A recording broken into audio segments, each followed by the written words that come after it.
پتھر کو یوں تراشا تو نگینہ بنا دیا، صحرا کو مسکرا کے دیکھا تو مدینہ بنا دیا۔ پتھر کو یوں تراشا تو نگینہ بنا دیا، صحرا کو مسکرا کے دیکھا تو مدینہ بنا دیا۔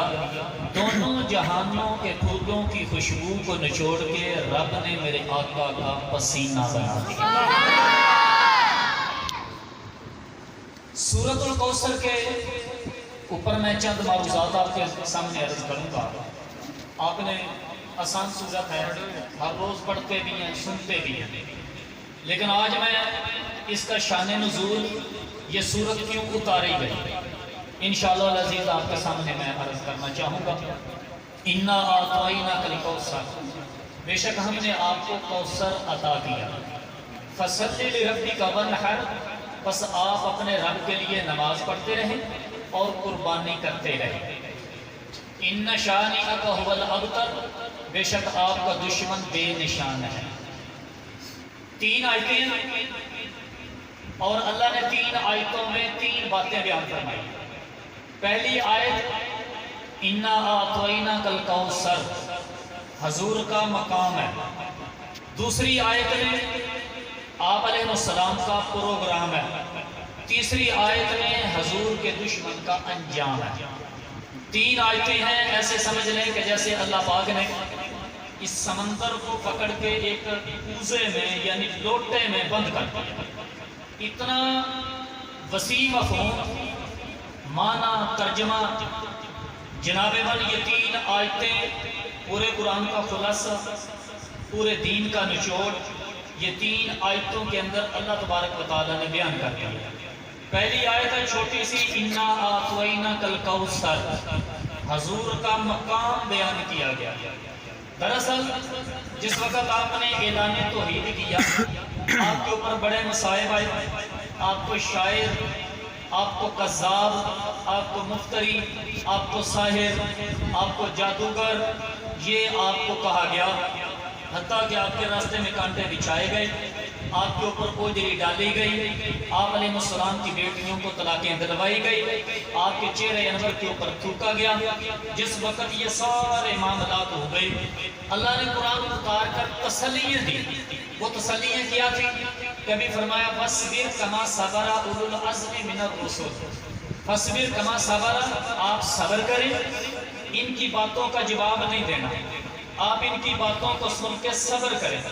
کبھی اللہ فرماتے ہیں وَاصْبِرْ لِحُکْمِ رَبِّكَ فَإِنَّكَ بِأَعْیُنِنَا، آپ اپنے رب کے حکم کے ساتھ صبر کریں۔ یہ لوگ آپ کو گالی دیتے ہیں، سن لیں، یہ لوگ آپ کو تانے دیتے ہیں، آپ سن لیں، آپ نے پریشان نہیں ہونا، ان کی باتوں کا جواب نہیں دینا، آپ سنتے رہے سنتے رہے سنتے رہے، وقت گزرتا رہا، بالآخر ایک وقت آیا۔ وہ وقت کب آیا کہ جس وقت آپ کا نور نظر لگتے جگر حضرت عبداللہ کا انتقال ہوا۔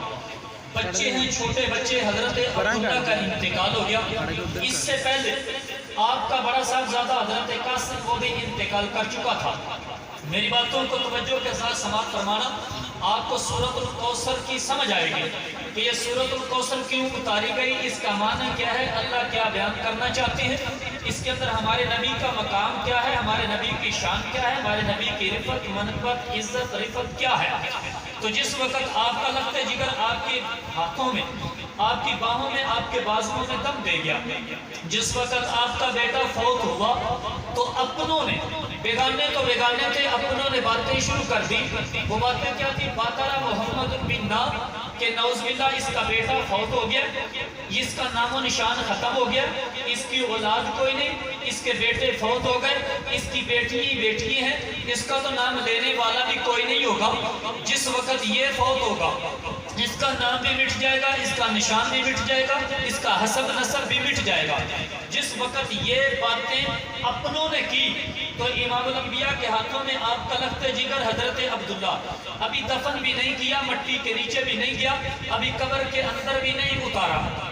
اس وقت آپ نے یہ ساری باتیں سن لی اور اپنے لوگوں کی زبانوں سے سنی۔ اس وقت آنکھوں میں آنسوؤں کی جھڑی آئی اور کہے اللہ، پہلے ان لوگوں نے مجھے شاعر کہا، میں نے برداشت کر لیا، انہوں نے مجھے مفتری بھی کہا کہ اپنی طرف سے باتیں بناتا ہے، میں نے وہ بھی برداشت برداشت کر لیا. انہوں نے مجھے شاعر کہا کہ یہ شعروں کی باتیں سناتا ہے، میں نے وہ بھی برداشت کر لیا. ان لوگوں نے میری دو بیٹیوں کو طلاقیں بھی دلوائی، میں نے وہ بھی برداشت کر لیا. میرے چہرے کے اوپر تھوکا، میں نے وہ بھی برداشت کر لیا. جو کچھ بھی یہ کر سکتے تھے انہوں نے کیا، میں نے برداشت کر لیا. تیری طرف سے حکم تھا کہ صبر کرنا ہے، صبر کرنا ہے، صبر کرنا ہے. آج میرے ہاتھوں میں میرا بیٹا فوت ہو گیا. ان لوگوں نے باتیں کرنی شروع کر دی، باترا محمد منا، کہ اس کا تو نام مٹ جائے گا، اس کا حسب مٹ جائے گا، نسب مٹ جائے گا، اس کا خاندان ختم ہو جائے گا، اس کے بیٹے نہیں رہے تو لہذا اس کا نام لینے والا کوئی نہیں ہوگا. یا اللہ تیرے ہوتے ہوئے مجھے ایسی باتیں سننی پڑے.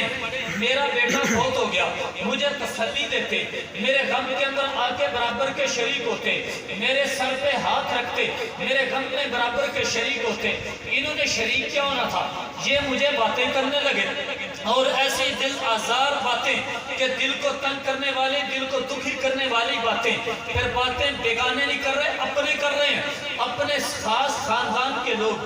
اس وقت اللہ رب العالمین نے جبرائیل کو بھیجا. جبرائیل فوراً چلا جا، سورۃ الکوثر لے کے چلا جا. میرے محبوب پیغمبر بڑے پریشان ہیں، میرے محبوب پیغمبر آج غم زدہ، آپ کے ہاتھوں کے اندر آپ کا لخت جگر دم توڑ گیا. ابھی مٹی کے نیچے دفن بھی نہیں کیا، ابھی قبر کے اندر اتارا بھی نہیں. میرے محبوب پیغمبر کو جا کے تسلی دے دو کہ آپ کا بیٹا نہیں رہا تو آپ نے پریشان نہیں ہونا.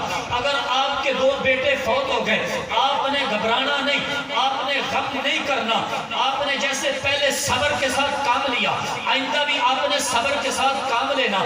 یہ سورۃ الکوثر اتار دی گئی. سورۃ الکوثر کی 3 آیتیں تھیں. فرمایا اِنَّا أَعْطَيْنَاكَ الْكَوْثَرَ فَصَلِّ لِرَبِّكَ وَانْحَرْ إِنَّ شَانِئَكَ هُوَ الْأَبْتَرُ. توجہ کرنا، اللہ نے 3 آیتیں اتاری، میرے نبی کو تسلی دے دی. تسلی بھی ایسے دی، میرے محبوب پیغمبر ہم آپ کا وہ مقام بیان کرنا چاہتے ہیں، ہم آپ کو وہ عزت دینا چاہتے ہیں. آدم علیہ السلام سے لے کے جناب عیسیٰ پیغمبر تک 1,24,000 کم و بیش انبیاء دنیا کے اندر آئے. انبیاء آئے، اتقیاء آئے، ازکیاء آئے، اسفیاء آئے. جو بھی دنیا کے اندر آئے وہ عزت نہ ملی، وہ مقام نہ دیا، وہ شان کسی نبی کو نہ دی جو مقام آپ کو دینا چاہتے ہیں. میرے محبوب پیغمبر کو جا کے تسلی دے دو. وہ تسلی کیا تھی؟ اِنَّا أَعْطَيْنَاكَ الْكَوْثَرَ. میرے محبوب پیغمبر کو کہہ دو ہم نے آپ کو بے شک کوثر عطا کیا. آپ کے بیٹے دنیا میں نہ رہے تو کوئی بات نہیں، ہم آپ کو کوثر جیسی عظیم نعمت عطا کر رہے ہیں. اب یہ کوثر کیا ہے؟ اس کوثر کے علماء نے مختلف معنی کیے ہیں، بے شمار ترجمے کیے ہیں، بے شمار معنی کیے. میں آپ کے سامنے چند معنی کرنا چاہتا ہوں. کوثر کا کیا معنی ہے؟ کوثر کے علماء اور مفسرین نے 5 معنی کیے ہیں. سب سے پہلے کوثر کا معنی کیا ہے؟ کوثر سے میرے نبی کی شان ہے، میرے محبوب پیغمبر کا مقام ظاہر ہوتا ہے. کوثر کا معنی کیا ہے؟ کوثر کا معنی سب سے پہلے امت کثیر لیا گیا کہ میرے محبوب پیغمبر ہم نے آپ کو امت کثیر عطا کی. اگر آپ کے بیٹے نہ رہے آپ نے پریشان نہیں ہونا، ہم آپ کو اتنی امت عطا کریں گے، آپ کا نام مٹنے نہیں دیں گے، آپ کی شان مٹنے نہیں دیں گے، بلکہ آپ کا مقام، آپ کی شان قیامت تک، جب تک آپ کا آخری امت کا ایک فرد بھی زندہ رہے گا آپ کا مقام بلند ہوتا رہے گا. یہ لوگ کہتے ہیں آپ کا نام مٹ جائے گا، آپ کا حسب نسب مٹ جائے گا. میں تو آپ کو امت اتنی عطا کروں گا کہ اتنی کثیر تعداد میں آپ کی امت ہوگی کہ یہ لوگ آپ کے دشمن تو مٹ جائیں گے، آپ کی امت آپ کا نام مٹنے نہیں دے گی. امت کثیر ایک معنی تو یہ ہے ہم آپ کو اتنی زیادہ کثیر تعداد میں امت عطا کریں گے کہ وہ امت آپ کا نام ہمیشہ بلند رکھے گی، آپ کے نام کو ہمیشہ زندہ رکھے گی. میرے محبوب پیغمبر کا نام کل بھی زندہ تھا، آج بھی زندہ ہے، قیامت کی صبح تک میرے محبوب پیغمبر کا نام ہمیشہ زندہ رہے گا. اور وہ امتی کوئی نہیں جو اپنے محبوب پیغمبر کے نام کو بلند نہ کرے، اپنے محبوب پیغمبر کے نام کو ہمیشہ زندہ نہ رکھے. میرے محبوب پیغمبر فرماتے ہیں وہ یہ تو دنیا ہے، قیامت کا دن ہوگا جس وقت یہ لوگ انبیاء کھڑے ہوں گے، جس وقت نبی آئیں گے، کسی نبی کے ساتھ 2 آدمی آئیں گے، کسی نبی کے ساتھ 10 امتی آئیں گے، کسی نبی کے ساتھ 10 امتی آئیں گے، کسی کے ساتھ 100 آئیں گے. ایک کثیر تعداد میں سامنے امت لائی جائے گی. حضور فرماتے ہیں میں سمجھوں گا یہ میری امت آئی ہے. اللہ کی طرف سے اعلان ہوگا